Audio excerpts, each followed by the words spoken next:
Hello student, welcome back to my channel Samrat academy. तो दोस्तों, मेरा नाम है आकाश और ये वीडियो बहुत ही ज़्यादा वेरी मोस्ट इंपॉर्टेंट होने वाली है उन विद्यार्थियों के लिए जो क्लास 10th में हो और 2022 बोर्ड एग्जाम की तैयारी कर रहे हो। इस वीडियो में हम बात करने वाले हैं क्लास 10th के वेरी मोस्ट इंपॉर्टेंट साइंस के क्वेश्चन और साइंस के वो महत्वपूर्ण प्रश्न जो कि सीधे 2022 बोर्ड एग्जाम में पूछा जाएगा। तो इस वीडियो को मेरे प्यारे विद्यार्थियों शुरू से लेकर लास्ट तक देखिए, जितने क्वेश्चन मैं बताऊंगा सभी क्वेश्चन को आपको नोट कर और अच्छे से याद करके 2022 बोर्ड एग्जाम में पहुंचना है। और वीडियो को शेयर कर दीजिए कि बहुत टाइम लगता है वीडियोस बनाने में, बहुत मेहनत लगती है। तो शेयर करना है आपको, एक लाइक दे देना है इस वीडियो पर, कम से कम ज़्यादा नहीं, में बस मात्र 100 लाइक, क्योंकि स्टूडेंट हमारे पास बहुत कम है, बस मात्र 100 लाइक का टारगेट मैं रखता हूँ। ठीक है, इतना आप जरूर से इस टारगेट को पूरा करें हमारे। और जितना भी प्रश्न बता रहा हूँ सभी प्रश्नों को अच्छे से नोट करें और सभी प्रश्नों को याद आज से ही कर लें। एक भी प्रश्न छूटेगा नहीं, बोर्ड एग्जाम में बहुत अच्छा बेहतर अंक प्राप्त कर पाएंगे। तो चलिए मेरे प्यारे विद्यार्थी, आज की वीडियो स्टार्ट करते हैं। चलिए पहला क्वेश्चन की ओर बढ़ चलते हैं। चलिए देखिए, क्वेश्चन में पहला आपकी स्क्रीन पे शो हो रहा है। क्वेश्चन में पहला कह रहा है, मैं पढ़ता हूं कि मैग्नीशियम धातु का वायु में जलना एक उदाहरण है। कह रहा है कि मैग्नीशियम धातु का वायु में जलना एक उदाहरण है भौतिक परिवर्तन का, कि रासायनिक परिवर्तन का, कि उत्क्रमणीय अभिक्रिया का, कि इनमें से कोई नहीं। चलिए स्टूडेंट बताइए, इन चारों ऑप्शन में से कौन सा ऑप्शन सही होगा स्टूडेंट। ठीक है, तो चलिए मैं इस क्वेश्चन का सही आंसर आप लोगों को बता देता हूँ। सबको मालूम होगा, पहला चैप्टर है, सबको मालूम होगा कि मैग्नीशियम धातु का वायु में जलाना एक उदाहरण जो है वो रासायनिक परिवर्तन कहलाता है स्टूडेंट। इसलिए ऑप्शन बी इस क्वेश्चन का क्या हो जाएगा, सही आंसर हो जाएगा स्टूडेंट। सबको ये मालूम था। ठीक है, और जिसको नहीं मालूम तो याद हो गया होगा आप लोगों को। चलिए क्वेश्चन नंबर पहला क्लियर हो गया और इसी के साथ हम बढ़ेंगे अगले क्वेश्चन की ओर स्टूडेंट, और क्वेश्चन नंबर दूसरे की ओर। और क्वेश्चन नंबर दूसरा पढ़ लेते हैं। और क्वेश्चन नंबर दूसरा कह रहा है कि समीकरण BE2C plus x into S2 आप ये अभिक्रिया करके बना रहा है y into BeO(S2) plus CH4 में x तथा y का मान क्रम से होगा। ये क्वेश्चन बहुत ही ज्यादा मोस्ट इंपोर्टेंट है। 2,4 होगा, 1,2 की 4,2 की 2,1। चलिए स्टूडेंट बताइए, इन चारों ऑप्शन में से कौन सा ऑप्शन सही होगा स्टूडेंट। चलिए स्टूडेंट बताइए इसका सही आंसर कौन सा होगा। चलिए मैं इसका सही आंसर आप लोगों को बता दूं स्टूडेंट कि जो समीकरण अभिक्रिया में x तथा y का मान क्रम से होगा तो होगा स्टूडेंट 4,2 होगा। ठीक है स्टूडेंट, x बराबर 4 और y बराबर 2 होगा स्टूडेंट। ठीक है, तो इस क्वेश्चन को आपको याद कर लेना, एकदम हूबहू यही क्वेश्चन आएगा, ऑप्शन भी यही दिया रहेगा स्टूडेंट। ठीक है, आपको परेशान होने की जरूरत नहीं है। चलिए स्टूडेंट क्वेश्चन नंबर तीसरे के ऊपर चलते हैं। क्वेश्चन नंबर तीसरा यहाँ पे दिया है कि श्याम श्वेत फोटोग्राफी में प्रयुक्त होती है। ठीक है, AgCl की PbNO3 ट्वाइस की FeSO4 की CaCO3। बताइए इसमें कि श्याम श्वेत फोटोग्राफी में क्या प्रयुक्त होती है। तो चलिए स्टूडेंट मैं इसका सही आंसर आप लोग को बता देता हूँ। इसका जो सही आंसर होगा कि श्याम श्वेत फोटोग्राफी में जो प्रयुक्त होता है वो FeSO4 होता है। ठीक है, इसलिए ऑप्शन सी इस क्वेश्चन का क्या हो जाएगा, सही आंसर हो जाएगा स्टूडेंट। ठीक है, चलिए उम्मीद करता हूँ क्वेश्चन नंबर तीसरा क्लियर हो गया होगा। तो हम बढ़ेंगे अगले प्रश्न की ओर, प्रश्न नंबर चौथे की ओर। चलिए स्टूडेंट क्वेश्चन नंबर चौथा देख लीजिए। क्वेश्चन नंबर चौथा कह रहा है कि Fe2O3 प्लस Al2 अभिक्रिया करके बनाते Al2O3 प्लस 2Fe। ऊपर दी गई अभिक्रिया किस प्रकार की है पूछ रहा है। ठीक है, संयोजन अभिक्रिया है कि द्विविस्थापन अभिक्रिया की वियोजन अभिक्रिया की विस्थापन अभिक्रिया। चलिए बताइए स्टूडेंट ये कौन सी अभिक्रिया है ऊपर जो दिया गया रैखिक समीकरण, अरे आपको जो समीकरण दिया हुआ है। ठीक है, चलिए बताइए। तो चलिए इस क्वेश्चन का मैं सही आंसर आप लोगों को बता देता हूं कि उस अभिक्रिया आपको दिखाई दे रही है विस्थापन अभिक्रिया। ठीक है, क्योंकि स्टूडेंट विस्थापन अभिक्रिया इस अभिक्रिया में अधिक क्रियाशील होते हैं, इसलिए क्या किया है कि जो Al2 है वो Al2 को यहाँ पे अपनी तरफ ऑक्सीजन के साथ संयोजन कर दिया है और Fe को क्या कर दिया, यहाँ पे अलग कर दिया। ठीक है, इसलिए क्या यह विस्थापन अभिक्रिया हो गई स्टूडेंट। ठीक है, Fe को क्या कर दिया, अपने से विस्थापित कर दिया है। चलिए क्वेश्चन नंबर चौथा का आंसर हो जाएगा ऑप्शन नंबर डी। ठीक है, चलिए क्वेश्चन नंबर 5 की ओर चलते हैं। क्वेश्चन नंबर 5 स्टूडेंट यह है, कह रहा है कि लौह चूड़ पर तनु हाइड्रोक्लोरिक अम्ल डालने से क्या होता है, सही उत्तर पर निशान लगाइए। ठीक है, कह रहा है कि लौह चूड़ पर तनु हाइड्रोक्लोरिक अम्ल डालने से क्या होता है, सही उत्तर पर निशान लगाना है। कि हाइड्रोजन गैस एवं आयरन क्लोराइड बनता है, कि क्लोरीन गैस एवं आयरन हाइड्रोक्साइड बनता है, कि कोई अभिक्रिया नहीं होती है, कि आयरन लवण एवं जल बनता है स्टूडेंट। चलिए बताइए इन चारों ऑप्शन में से कौन सा ऑप्शन सही होगा स्टूडेंट। ठीक है, चलिए मैं इसका सही आंसर आप लोगों को बता देता हूँ। सही आंसर क्या होगा कि लौह चूड़ पर तनु हाइड्रोक्लोरिक अम्ल डालने से क्या होता है, तो क्या होता है स्टूडेंट कि हाइड्रोजन गैस एवं आयरन क्लोराइड बनता है। ठीक है, क्या बनता है, हाइड्रोजन गैस एवं आयरन क्लोराइड बनता है स्टूडेंट। ऑप्शन इस क्वेश्चन का क्या हो जाएगा, सही आंसर हो जाएगा। ठीक है, चलिए क्वेश्चन नंबर 6 की ओर चलते हैं। क्वेश्चन नंबर 6 देखिए स्टूडेंट यह है, कह रहा है कि निम्नलिखित युग्मों में से कौन सा युग्म प्रतिस्थापनीय अभिक्रिया देता है।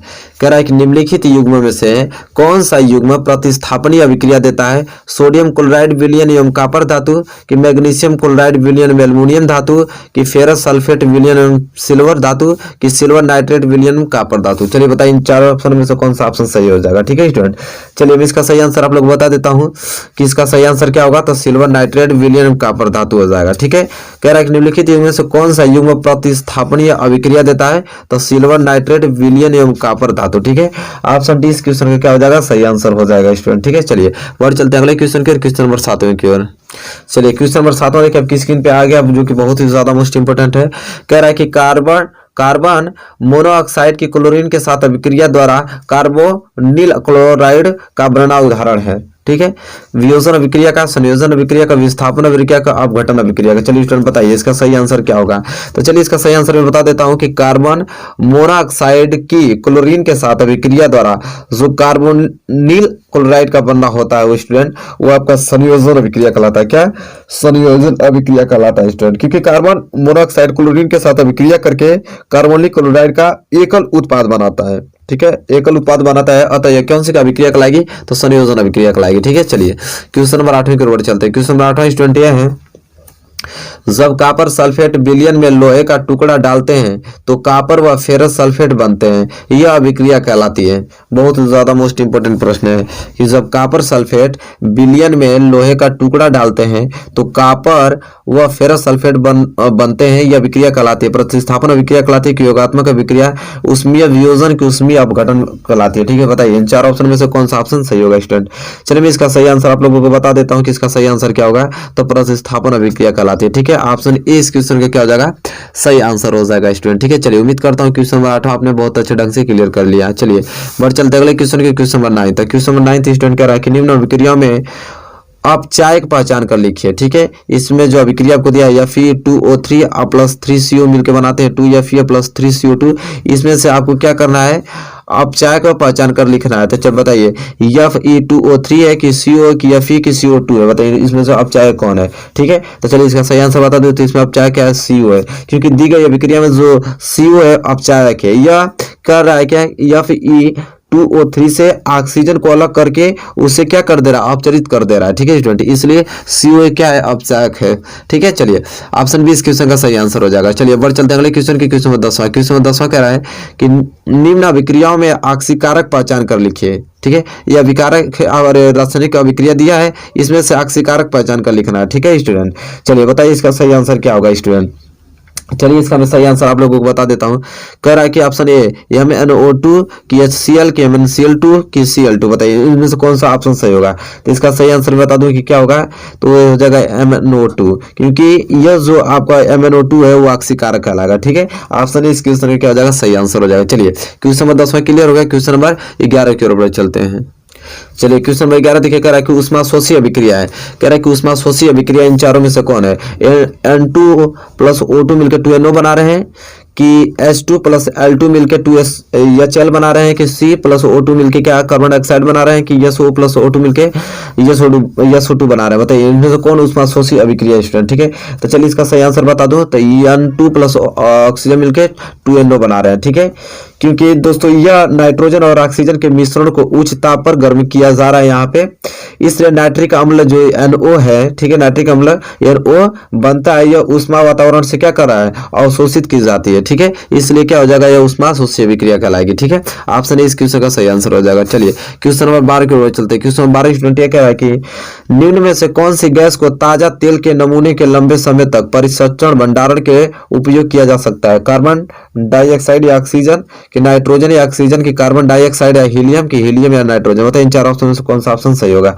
चलिए इसका सही आंसर मैं बता देता हूं कि इसका सही आंसर क्या हो जाए, तो हीलियम या नाइट्रोजन हो जाएगा। क्योंकि हीलियम या नाइट्रोजन इसलिए क्योंकि यह दोनों गैस कम क्रियाशील वाले होते हैं, तथा तेल और जो विगंधता से ये क्या करती है, इनको बचाती है। ठीक है, इसलिए क्या हो जाएगा, ऑप्शन डी इस क्वेश्चन का क्या हो जाएगा, सही आंसर हो जाएगा स्टूडेंट। ठीक है, चलिए क्वेश्चन नंबर 12 का ऑप्शन डी।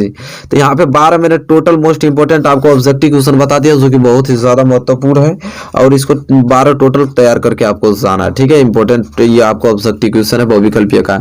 चलिए उम्मीद करते हैं क्वेश्चन क्लियर हो गया होगा बहुविकल्पीय। तो हम बढ़ेंगे अगले क्वेश्चन की ओर और अति लघुत्तरीय महत्वपूर्ण प्रश्न देखेंगे अब हम लोग। चलिए स्टूडेंट देखिए अब आ गया है अति लघुत्तरीय महत्वपूर्ण प्रश्न आपकी स्क्रीन पे, अब उसको हम लोग देखेंगे, ठीक है। बहुत ही ज्यादा महत्वपूर्ण प्रश्न है। चलिए पहला प्रश्न पढ़ लेते हैं। कह रहा है कि तेल तथा वसायुक्त खाद्य पदार्थों को नाइट्रोजन से प्रभावित क्यों किया जाता है, ठीक है। कह रहा है कि तेल तथा वसायुक्त जो खाद्य पदार्थों हैं उनको नाइट्रोजन से प्रभावित क्यों किया जाता है, ठीक है। तो चलिए स्टूडेंट मैं उत्तर आप लोगों को बताता हूँ। तो इसका उत्तर होगा कि तेल व वसायुक्त पदार्थ बनने के कुछ घंटों के उपरांत वायु की उपस्थिति में ऑक्सीकृत हो जाने के कारण दूषित हो जाते हैं, अर्थात उनके स्वाद व गंध में परिवर्तन हो जाता है। यह प्रक्रम विकृत गंधिता कहलाता है। परंतु यदि इन पदार्थों को बनाने के उपरांत तुरंत ही नाइट्रोजन गैस सक्रिय युक्त पैकेटों में पैक कर दिया जाता है तो विकृत गंधिता की प्रक्रिया नहीं होती है, वह खाद्य पदार्थ संरक्षित रहते हैं। तो इसलिए ये कह रहा है स्टूडेंट कि तेल तथा वसायुक्त खाद्य पदार्थों को नाइट्रोजन से प्रभावित क्यों किया जाता है, तो इसलिए किया जाता है। तो ये क्वेश्चन बहुत ही ज्यादा मोस्ट इंपोर्टेंट है। थोड़ा मैं छोटा कर देता हूं ताकि आपको स्पष्ट दिखाई दे। हाँ अब दिखा दे रहा होगा। तो इस क्वेश्चन को नोट करके याद करके जाना स्टूडेंट, ठीक है। चलिए क्वेश्चन नंबर दूसरे की ओर बढ़ चलते हैं। क्वेश्चन नंबर दूसरा स्टूडेंट यह है, कह रहा है कि जुगनू रात में ही क्यों चमकते हैं। कह रहा है कि जुगनू रात में ही क्यों चमकते हैं। तो देखिए स्टूडेंट इसका उत्तर क्या लिखेंगे आप लोग, बहुत ही ज्यादा मोस्ट इंपोर्टेंट है, एनसीईआरटी के सारे क्वेश्चन है। तो जुगनू में एक विशेष प्रकार की फास्फोरस युक्त प्रोटीन होती है जो एक विशिष्ट एंजाइम की उपस्थिति में वायवीय उपचयन अभिक्रिया करती है। इस अभिक्रिया में दृश्य प्रकाश उत्पन्न होता है जिसके कारण जुगनू रात्रि के समय में क्या होते हैं, चमकते हैं स्टूडेंट। बहुत ही ज्यादा मोस्ट इंपोर्टेंट क्वेश्चन, इन सारे क्वेश्चनों को आपको करके जाना एग्जाम में, ठीक है। चलिए क्वेश्चन नंबर दूसरा आपने क्लियर कर रखा है। हम बढ़ेंगे अगले क्वेश्चन की ओर, क्वेश्चन नंबर तीसरे की ओर। चलिए स्टूडेंट क्वेश्चन नंबर तीसरा पर चलते हैं। क्वेश्चन नंबर तीसरा है, कह रहा है कि लोहे की वस्तुओं को हम पेंट क्यों करते हैं, ठीक है। बहुत ही ज्यादा मोस्ट इंपोर्टेंट है। कह रहा है कि लोहे की वस्तुओं को हम पेंट क्यों करते हैं। तो देखिए उत्तर क्या लिखेंगे कि लोहा वायुमंडलीय ऑक्सीजन तथा नमी से अभिक्रिया करके जल योजित आयरन ऑक्साइड निर्मित करता है जिसे सामान्यतः जंग कहते हैं। अतः धीरे धीरे होने वाले इस प्रक्रिया को संक्षारण कहते हैं। जंग एक भूरे रंग का भुरभुरा पदार्थ है जो धीरे धीरे धातु को नष्ट करता रहता है। लोहे की सतह पर पेंट लगाने से धातु की सतह का वायु में संपर्क नहीं होता है, अतः संक्षारण की प्रक्रिया रुक जाती है। अतः लोहे को संक्षारण से बचाने हेतु लोहे की वस्तु को हम क्या करते हैं, पेंट किया जाता है स्टूडेंट। बहुत ही ज्यादा मोस्ट इंपोर्टेंट ये प्रश्न मैं करा रहा हूं आप लोगों को। ये सारे प्रश्नों को आपको नोट करके और याद करके जाने एग्जाम में, ठीक है। चलिए ये क्वेश्चन नंबर तीसरा था। उम्मीद करता हूँ क्वेश्चन नंबर तीसरा क्लियर हो रखा होगा। चलिए क्वेश्चन नंबर चौथे की ओर बढ़ चलते हैं। क्वेश्चन नंबर चौथा स्टूडेंट यह है कि एक भूरे रंग के चमकदार तत्व यक्स को वायु की उपस्थिति में गर्म करने वह काले रंग का हो जाता है, वह काले रंग का हो जाता है। इस तत्व यक्स एवं उस काले रंग के यौगिक का नाम बताइए। चलिए स्टूडेंट बताइए कि इसका किस प्रकार आप इसका सलूशन करते हैं, इसका उत्तर किस लिखते हैं। बहुत ही ज्यादा मोस्ट इंपोर्टेंट है। तो देखिए आप इसका उत्तर लिखेंगे कि तत्व यक्स तांबा या कापर है तथा काले रंग का यौगिक कापर ऑक्साइड है, ठीक है। तो यहाँ पे देख सकते हैं, यहाँ पे कापर भूरा तत्व है, यहाँ पे वायु के साथ अभिक्रिया करके कापर ऑक्साइड बना रहा है जो कि यहाँ पे भूरा रंग था और यहाँ पे कापर ऑक्साइड बनने पे काला हो जा रहा है, ठीक है। तो इसको आपको अभिक्रिया को नोट कर लेना, बहुत ही ज्यादा मोस्ट इंपोर्टेंट एक क्वेश्चन है, ठीक है। उम्मीद करता हूँ क्वेश्चन नंबर चौथा भी क्लियर हो गया होगा। क्वेश्चन नंबर पांचवें की ओर बढ़ चलते हैं स्टूडेंट। चलिए स्टूडेंट क्वेश्चन नंबर पांचवा देखिए। क्वेश्चन नंबर पांचवा बोल रहा है यहाँ पे, कह रहा है कि विस्थापन एवं द्विविस्थापन अभिक्रियाओं में क्या अंतर है, इन अभिक्रियाओं के समीकरण लिखे। कह रहा है कि विस्थापन एवं द्विविस्थापन अभिक्रिया में एक अंतर बताना है और इन अभिक्रियाओं के समीकरण भी लिखना है स्टूडेंट। तो चलिए देखते हैं।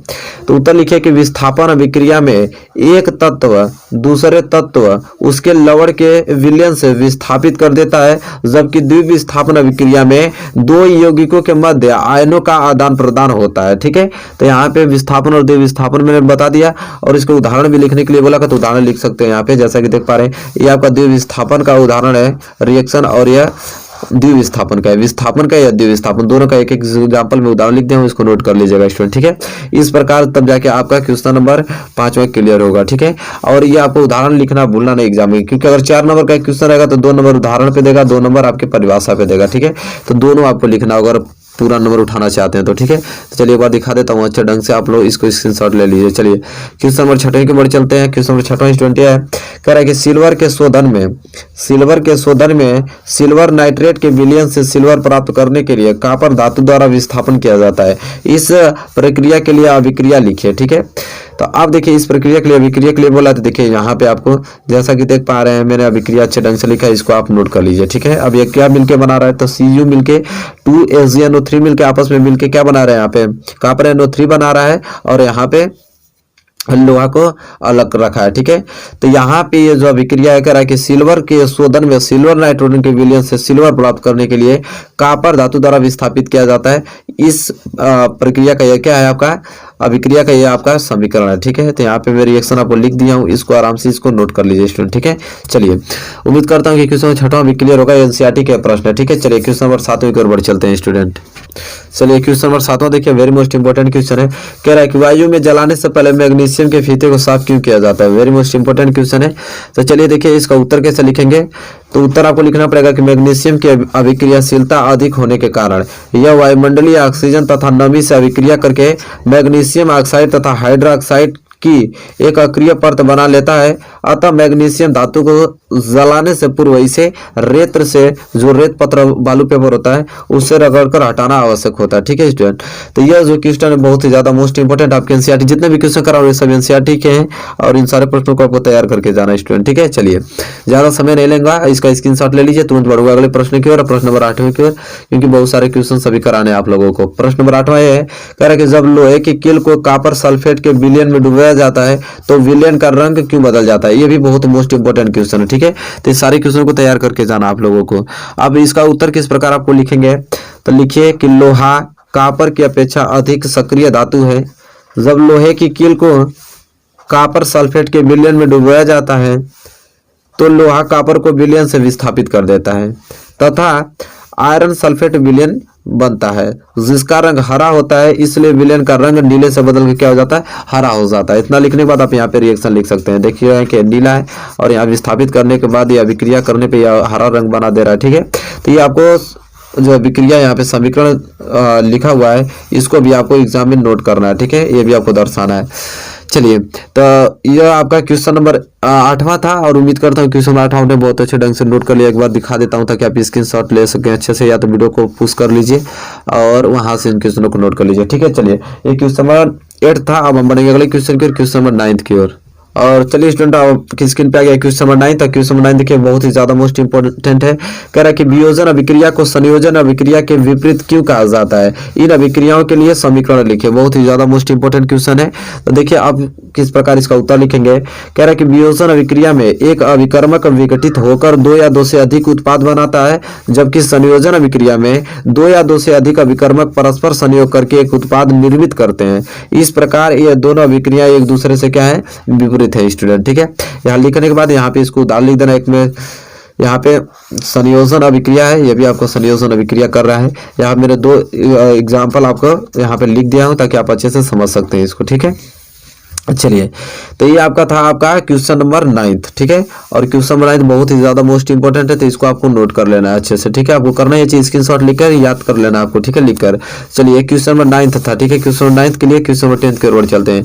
और क्वेश्चन नंबर 10 देखिए आपके सामने आ गया है, जो कि बहुत ही ज्यादा मोस्ट इंपोर्टेंट है। कह रहा है कि निम्नलिखित रासायनिक अभिक्रियाओं के लिए संतुलित समीकरण लिखिए, ठीक है। अब यहाँ पे दिया हाइड्रोजन प्लस क्लोरीन मिलकर हाइड्रोजन क्लोराइड बना रहे हैं और बेरियम क्लोराइड मिलकर, और इसमें एल्यूमिनियम सल्फेट मिलकर दोनों barium sulphate plus aluminium chloride बना रहे हैं। और तीसरा सोडियम और जल मिलकर sodium hydra oxide plus hydrogen बना रहे थे। यहाँ पे आपको दिया है यह अभिक्रिया और इसका संतुलित समीकरण आपको लिखना है। तो पहला देखिए हाइड्रोजन और क्लोरीन मिलकर हाइड्रोजन क्लोराइड बना रहे हैं, इसके लिए समीकरण यहाँ पे है, जैसे H2 प्लस Cl2 मिलकर 2HCl बना रहे हैं, ठीक है। ये पहला का उत्तर हो गया। और दूसरा का संतुलित रासायनिक समीकरण barium chloride plus aluminium sulphate मिलकर barium sulphate plus aluminium chloride बना रहे हैं, उसके लिए आपका यह समीकरण है, ठीक है, संतुलित समीकरण। इसको आप नोट कर लीजिए सिर्फ, ठीक है, और इसको याद कर कर लीजिएगा।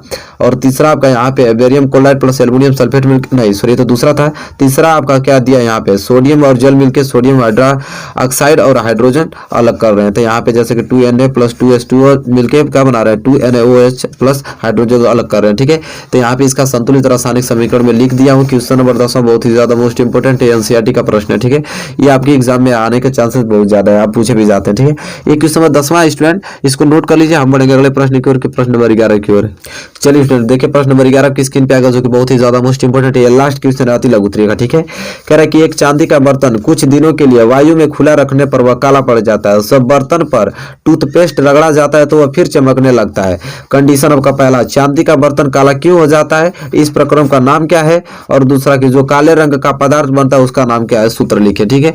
तो चलिए पहला उत्तर में पहला लिखेंगे कि चांदी का बर्तन काला क्यों हो जाता है। इसके लिए तो चांदी जो है सिल्वर धातु वायुमंडल में उपस्थित सल्फर यौगिकों जैसे H2S से अभिक्रिया करने के कारण काला पदार्थ बनाती है। अतः वायु में खुला रखने पर कुछ दिनों बाद चांदी के बर्तन काले हो जाते हैं। यह प्रक्रम संक्षारण कहा जाता है। टूथपेस्ट में एल होने के कारण यहाँ पे जैसे देख पा रहे हैं, एल्युमिनियम होने के कारण यह फिर से चमकने लगता है। एल्युमिनियम में अगर तब आप वहाँ पे काला पड़ जा रहा है, उसको आप तब टूथपेस्ट से रगड़ेंगे तो फिर वो क्या होने लगता है, चमकने लगता है स्टूडेंट, ठीक है। तो यह पहला कारण है। और दूसरा ये चीज है कि पूछा हमसे था कि जो काला रंग पदार्थ बनता है उसका नाम लिखिए, ठीक है, सूत्र भी। तो काला पदार्थ सिल्वर सल्फाइड उसका नाम है। जो काला पदार्थ जम जाता है उसका नाम क्या होता है, सिल्वर सल्फाइड, और उसका रासायनिक सूत्र होता है Ag2S, ठीक है। तो इसका रासायनिक सूत्र याद कर सकते हैं, जो नाम उसका होता है सिल्वर सल्फाइड होता है, जो काला पदार्थ जमता है। तो ये क्वेश्चन नंबर 11, यहाँ पे मैंने 11 टोटल मोस्ट इंपोर्टेंट अति लघु उत्तरीय आपको बता दिया, जो कि बहुत ही ज्यादा मोस्ट इंपोर्टेंट है। इसको आपको किसी कीमत पे तैयार करके जाना पड़ेगा, ठीक है। बहुत ही चैप्टर बहुत ही ज्यादा मोस्ट इंपोर्टेंट है। चलिए इसको नोट कर लीजिए। अब हम पढ़ेंगे क्या, लघु उत्तरीय प्रश्न की और दीर्घ उत्तरीय प्रश्न की, और बहुत ही ज्यादा मोस्ट इंपोर्टेंट है। अब उसको हम लोग देखेंगे। चलिए देखिए लघु उत्तरीय प्रश्न आ गया। अब लघु उत्तरीय का पहला प्रश्न आप नोट कीजिए कि बहुत ही ज्यादा मोस्ट इंपोर्टेंट है। कह रहे स्टूडेंट की विस्थापन अभिक्रिया से आप क्या समझते हो, उदाहरण दीजिए। यह जो प्रश्न बहुत ही ज्यादा मोस्ट इंपोर्टेंट, जितना मैं बताऊंगा लघु उत्तरीय सभी को खोज कर आपको याद करके जाना, ठीक है। विद्या क्वेश्चन मिल जाएगा स्टूडेंट, बहुत आसानी से आपकी किताब में भी मिल जाएगा। तो विस्थापन अभिक्रिया से आप क्या समझते हैं, उदाहरण सहित दीजिए। क्वेश्चन नंबर पहला बहुत ही ज्यादा मोस्ट इंपोर्टेंट, उम्मीद करता हूँ क्वेश्चन पहला नोट कर लिया आपने। क्वेश्चन नंबर दूसरे के बढ़ चलते हैं। चलिए क्वेश्चन नंबर दूसरा देखिए। क्वेश्चन नंबर दूसरा स्टूडेंट ये बोल रहा है इसमें कि निम्न अभिक्रियाओं के लिए संतुलित रासायनिक समीकरणों लिखिए तथा अभिक्रिया का प्रकार भी लिखिए। तो यहाँ पे कुछ आपको अभिक्रिया दी हुई है, इनका आपको संतुलित रासायनिक समीकरण लिखना पड़ेगा तथा अभिक्रिया का प्रकार भी लिखना पड़ेगा। जैसे पहला है कि नाइट्रोजन गैस की हाइड्रोजन गैस से उत्प्रेरक की उपस्थिति में 773 केल्विन पर अभिक्रिया द्वारा अमोनिया गैस बनता है, ठीक है। यह पहला। और दूसरा स्टूडेंट की सोडियम हाइड्रोक्साइड विलयन की एसिटिक अम्ल से अभिक्रिया द्वारा सोडियम एसीटेट तथा जल का बनना, ठीक है। और तीसरा स्टूडेंट यह है कि एथेनॉल को एथेनोइक अम्ल के साथ सांद्र H2SO4 की उपस्थिति में गर्म करने पर एथिल एसीटेट का बनना। और चौथा स्टूडेंट यह है कि एथीन की वायु की उपस्थिति में दहन क्रिया द्वारा कार्बन डाइऑक्साइड जल उष्मा तथा प्रकाश का उत्पन्न होना। तो यह 4 कंडीशन आपको दिया है, और देने के बाद आपको बोलेगा कि इसका संतुलित रासायनिक समीकरण लिखिए और अभिक्रिया का प्रकार भी लिखना है। यह प्रश्न नंबर दूसरा है, आपके क्वेश्चन बैंक में मिल जाएगा और आपके बुक में भी मिल जाएगा। तो इसका आंसर आपको किसी कीमत में ढूंढ के लिख लेना है स्टूडेंट, ठीक है। चलिए क्वेश्चन नंबर दूसरा क्लियर हो गया, नोट कर लिया आपने। क्वेश्चन नंबर तीसरे की ओर बढ़ चलते हैं। चलिए क्वेश्चन नंबर तीसरा देखिए। क्वेश्चन नंबर तीसरा स्टूडेंट ये बोल रहा है कि अपघटन अभिक्रियाएं क्या होती है, कोई 2 उदाहरण दीजिए। बहुत ही ज्यादा मोस्ट इंपोर्टेंट है, तो इस प्रश्न को आपको किसी कीमत पे तैयार करके जाना है कि अपघटन अभिक्रिया क्या होती है, कोई 2 उदाहरण दीजिए। क्वेश्चन नंबर चौथा नोट कीजिए। कह रहा है कि क्या होता है जब केवल रासायनिक समीकरण दीजिए। क्या होता है, पहला कि फेरस सल्फेट को गर्म करते हैं तो क्या होता है, इसका रासायनिक समीकरण भी देना है। और दूसरा कि सोडियम धातु पानी से अभिक्रिया करता है तो क्या होता है, इसका भी आपको रासायनिक समीकरण देना है, ठीक है। बहुत ही ज्यादा मोस्ट क्वेश्चन नंबर चौथा है, इसको किसी कीमत पे तैयार करके जाना आपको। और देखिए इसी में दूसरा भी दिया है कि निम्नलिखित रासायनिक समीकरण को संतुलित कीजिए। तो यहाँ आपको दिया है, आपको समीकरण दे रखा है, 2 समीकरण है, इन दोनों समीकरणों को आपको संतुलित समीकरण लिखना है, ठीक है। इन समीकरणों का तो ये आपको विद्या क्वेश्चन में आसानी से मिल जाएगा। इन सारे प्रश्नों को आपको तैयार करके जाना है स्टूडेंट, ठीक है। चलिए क्वेश्चन क्वेश्चन नंबर 5 के ऊपर चलते हैं। क्वेश्चन 5वां नोट कीजिए। कह रहा है कि क्या होता है जब केवल रासायनिक समीकरण लिखे। कहते क्या होता है जब लेड नाइट्रेट को हम गर्म करते हैं तथा दूसरा नाइट्रिक अम्ल और कैल्शियम हाइड्रोक्साइड से अभिक्रिया करते हैं तो क्या होता है स्टूडेंट। और दूसरा इसी में लिखना है कि निम्नलिखित रासायनिक समीकरण को संतुलित कीजिए। यहाँ पे दो समीकरण आपको दिखाई दे रहा है, इन्हीं सभी समीकरणों को क्या करना है, संतुलित समीकरण लिखना है। तो इसको भी हल कर लेना है और इसको भी आपको याद कर लेना है कि क्या होता है जब लेड नाइट्रेट को गर्म करते हैं, ठीक है, चाहे नाइट्रिक अम्ल कैल्शियम हाइड्रोक्साइड से अभिक्रिया कराते हैं तो क्या होता है, ठीक है, और उसका समीकरण भी लिख लेना आप लोगों को। चलिए क्वेश्चन नंबर 5वां उम्मीद करता हूं आपने नोट कर लिया होगा और लिख लेंगे, इसको याद करके ही जाना आप लोगों को, ठीक है। चलिए स्टूडेंट हम बढ़ेंगे अगले प्रश्न की ओर, प्रश्न नंबर 6 की ओर। चलिए स्टूडेंट प्रश्न नंबर 6वां देखिए जो कि बहुत ही ज्यादा मोस्ट इंपोर्टेंट है। और प्रश्न नंबर 6वां कह रहा है कि ऊष्माक्षेपी एवं ऊष्माशोषी अभिक्रिया का क्या अर्थ है, उदाहरण लिखिए। बहुत ही ज्यादा मोस्ट इंपोर्टेंट है, इसको आपको तो किसी कीमत पे तैयार करके जाना पड़ेगा। ऊष्माक्षेपी एवं ऊष्माशोषी अभिक्रिया के क्या अर्थ है, ठीक है स्टूडेंट। चलिए ये क्वेश्चन नंबर 6वां उम्मीद करता हूँ कि आपने नोट कर लिया है। क्वेश्चन नंबर 7 की ओर चलते हैं। क्वेश्चन नंबर 7वां यह है कि निम्न अभिक्रियाओं के लिए संतुलित रासायनिक समीकरण लिखिए। कह रहा है कि आपको अभिक्रिया दी है, इनका आपको संतुलित रासायनिक समीकरण लिखना है। जैसे पहला आपको दे रखा है यहाँ पे कि calcium hydroxide plus carbon dioxide मिलाने पर कैल्शियम कार्बोनेट प्लस जल बनता है, इसको आपको संतुलित रासायनिक समीकरण लिखना है। इसी प्रकार दूसरा जिंक प्लस सिल्वर नाइट्रेट मिलकर जिंक नाइट्रेट प्लस सिल्वर बना रहे हैं। और तीसरा एल्युमिनियम प्लस कॉपर क्लोराइड मिलकर एल्युमिनियम क्लोराइड प्लस कॉपर बना रहे हैं। और चौथा कि barium chloride plus potassium sulphate मिलकर barium sulphate plus potassium chloride बना रहे हैं। तो ये जो भी कंडीशन दिया है आपको एक एक करके इसका संतुलित रासायनिक समीकरण स्टूडेंट आप लोगों को लिखना है। उम्मीद करता हूँ क्वेश्चन नंबर 7वां क्लियर हो गया होगा स्टूडेंट। क्वेश्चन नंबर 8वें के ऊपर चलते हैं। और क्वेश्चन नंबर 8वां स्टूडेंट ये बोल रहा है कि निम्न रासायनिक समीकरणों को संतुलित कीजिए।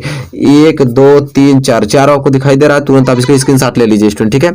इन चारों का आपको क्या करना है कि इसका स्टूडेंट स्क्रीनशॉट ले लीजिए, बहुत ही ज्यादा मोस्ट इंपोर्टेंट है, ठीक है। और इसका आपको रासायनिक समीकरण संतुलित करना सीख लीजिएगा, ठीक है। तो चलिए अब क्वेश्चन नंबर 9 और बढ़ चलते हैं स्टूडेंट। चलिए क्वेश्चन नंबर 9 देख लीजिए। कह रहा है कि संतुलित रासायनिक समीकरण क्या है, रासायनिक समीकरण को संतुलित करना क्यों आवश्यक है। बहुत ही ज्यादा मोस्ट इंपोर्टेंट है प्रश्न, ठीक है, कि संतुलित रासायनिक समीकरण क्या है और रासायनिक समीकरण को संतुलित करना क्यों आवश्यक है, ठीक है। और लास्ट प्रश्न है 10वां और इसको नोट कीजिए। कह रहा है कि रासायनिक अभिक्रिया किसे कहते हैं, उदाहरण सहित स्पष्ट कीजिए। तो यहाँ मैंने 10 इंपोर्टेंट आपको लघु उत्तरीय प्रश्न बता दिया जो कि बहुत ही ज्यादा मोस्ट है। 10 का आंसर खोज के आप लिख लीजिएगा स्टूडेंट, ठीक है। चलिए अब हम इस चैप्टर के दीर्घ उत्तरीय मोस्ट इंपोर्टेंट क्वेश्चन बात कर लेते हैं। 2-3 दीर्घ उत्तरीय है जो कि बहुत ही काफी महत्वपूर्ण है, पर ये चैप्टर ही बहुत काफी महत्वपूर्ण है। अगर तैयार कर लेते हैं तो केमिस्ट्री में कम से कम पास होने लायक नंबर आप उठा लेंगे अगर इस चैप्टर से, ठीक है। चलिए अब हम देख लेते हैं दीर्घ उत्तरीय प्रश्न स्टूडेंट। चलिए फ्रेंड देखिए यहाँ पे आ गया दीर्घ उत्तरीय प्रश्न, ठीक है। दीर्घ उत्तरीय प्रश्न में पहला प्रश्न देखिए आप, बहुत ही ज्यादा मोस्ट इंपोर्टेंट है। कह रहा है कि निम्न प्रक्रमों में रासायनिक अभिक्रियाओं के प्रकार को पहचानिए, संतुलित रासायनिक समीकरण लिखिए। अब देखिए यहाँ पे क्वेश्चन पहला दिया है, अब इनका सभी को आपको संतुलित रासायनिक समीकरण लिखना होगा, ये बहुत ही ज्यादा मोस्ट इंपोर्टेंट है दीर्घ उत्तरीय प्रश्न। कह रहा है कि बेरियम क्लोराइड विलयन को कॉपर सल्फेट विलयन में मिश्रित किया जाता है तथा एक सफेद अवक्षेप प्राप्त होता है, ये तो पहला हुआ। और दूसरा इसी में दिया है कि कॉपर पाउडर को वायु में गर्म करने पर कॉपर पाउडर की सतह काली हो जाती है। ये आपको रासायनिक समीकरण लिखने के बाद इसका संतुलित समीकरण भी लिखना पड़ेगा। और इसी प्रकार देखिए तीसरा कह रहा है कि फेरस सल्फेट के हरे क्रिस्टलों को गर्म करने पर एक लाल भूरे रंग का ठोस बनता है तथा जलते हुए सल्फर की गंध की एक गैस उत्सर्जित तो होती है। और चौथा स्टूडेंट उसी में है कि कॉपर सल्फेट के नीले विलयन में लोहे की कीले रखने पर भूरी हो जाती है तथा कॉपर सल्फेट का नीला रंग हल्के रंग में बदल जाता है स्टूडेंट। तो यहाँ पे और पांचवा भी दिया इसमें कि बिना बुझा हुआ चूना जल से प्रबल अभिक्रिया कर अधिक मात्रा में उसमें उत्सर्जित करती है। तो यह 5 देखिए एक ही प्रश्न में 5 कंडीशन दिया था, पांचों को आपको रासायनिक समीकरण लिखे। चलिए स्टूडेंट देखिए यहाँ पे एक क्वेश्चन देगा, एक क्वेश्चन में आपको 5 कंडीशन दिया है, अब पांचों को आपको रासायनिक समीकरण लिखना पड़ेगा और संतुलित समीकरण भी, ठीक है इसका। चलिए क्वेश्चन में दूसरा बढ़ चलते हैं। क्वेश्चन में दूसरा नोट कीजिए। कह रहा है कि निम्न पदों का वर्णन कीजिए तथा प्रत्येक का एक एक उदाहरण दीजिए। जैसे संक्षारण अब क्या होता है, चाहे विकृत गंधिता क्या होता है, इसको आपको दर्शाना है और इसका एक आपको क्या करना है, उदाहरण भी लिखना है स्टूडेंट, ठीक है। चलिए और अब लास्ट क्वेश्चन तीसरा है इसका, और तीसरा क्वेश्चन लास्ट, इसको नोट कर लीजिए। कह रहा है कि रासायनिक अभिक्रिया किसे कहते हैं, या कितने प्रकार की होती है, प्रत्येक को उदाहरण देकर समझाइए। या तो इस क्वेश्चन को इस प्रकार भी पूछता है कि प्रतिस्थापन अभिक्रिया पर संक्षिप्त टिप्पणी लिखिए। तो ये दोनों प्रश्न आपको दे सकते हैं। आप देखिए मैंने 3 मोस्ट इंपोर्टेंट आपको दीर्घ उत्तरीय भी बता दिया था, यहाँ पे पूरा फुल चैप्टर के मोस्ट इंपोर्टेंट क्वेश्चन बता दिया हूँ। आप यहाँ पे मैंने बहुविकल्पीय और अति लघु उत्तरीय का तो उत्तर आपको बता ही दिया हूँ, लेकिन लघु उत्तरीय दीर्घ उत्तरीय का नहीं बताऊँ, तो इसको खोज के आपको किसी कीमत पे तैयार करके एग्जाम में जाना है।